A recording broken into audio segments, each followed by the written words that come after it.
សួស្តីអ្នកនរគ្នាថ្ងៃនេះគឺថ្ងៃ14ខែ9 2025គឺជាថ្ងៃបើកបរិសនការនៅសាលាខ្ញុំចុងណានតាទ្រានៅឆាងសាហើយគ្រូឲ្យទៅដល់កន្លែងប្រជុំហ្នឹងម៉ោង 8:45 អញ្ចឹងខ្ញុំងើបពីផឹកមកហើយខ្ញុំមកញ៉ាំអីនៅកង់ទិញសាលាអញ្ចឹងខ្ញុំទិញពោតមួយហើយនឹងបបរសណ្តែកនេះអញ្ចឹងមុននឹងញ៉ាំគឺយើងត្រូវ scan កាតហ្នឹងដើម្បីទិញព្រោះនេះគេអត់ផលលុយសតទេអញ្ចឹងយើងត្រូវបញ្ចូលលុយក្នុងកាតសិស្សយើងបន្ទាប់មកយើងមក scan pay អញ្ចឹងទៅហើយឥឡូវខ្ញុំអង្គុយញ៉ាំនៅកង់ទីនហ្នឹងពេលញ៉ាំហើយខ្ញុំមកជួបមិត្តភ័ក្តិខ្ញុំហើយនឹងវត្តថងប៉ៅអញ្ចឹងពួកយើងនាំគ្នាដើរទៅកន្លែងបន្ទប់បើកបិសនការហ្នឹងគ្រូប្រាប់ថានៅកន្លែងសាលរបស់គេបើកបិសនការហ្នឹងវារៀងតូចអញ្ចឹងទៅដាក់បានសិស្សតែបន្តិចអញ្ចឹងពួកខ្ញុំឲ្យមកមើលអនឡាញប៉ុន្តែយើងត្រូវចូលរួមដូចគ្នាអញ្ចឹងដល់ខ្ញុំដើរតាមដល់ឈឺខ្ញុំគាត់ត្រូវព្រោះចេញពីដមមិញជួបគាត់អញ្ចឹងទៅក៏ដើរតាមគាត់មកទៅហើយរៀងឆ្ងាយដែរពីដមមកនេះដើរចង់10នាទីដែរហ្នឹងអញ្ចឹងឥឡូវយើងមកដល់បន្ទប់ឲ្យ115ហើយនេះ concealer ខ្ញុំអញ្ចឹងខ្ញុំមកដល់ម៉ោង 8:40និយាយតើអត់មានអ្នកមកពេញទេអញ្ចឹងយើងត្រូវជាវត្តមានសិនហើយបន្ទាប់មកដល់ឈឺឲ្យ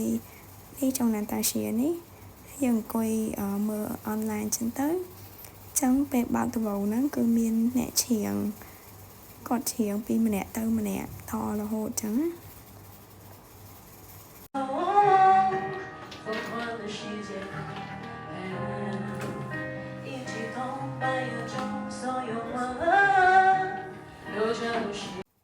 ហើយបន្ទាប់មកមានការណែនាំពី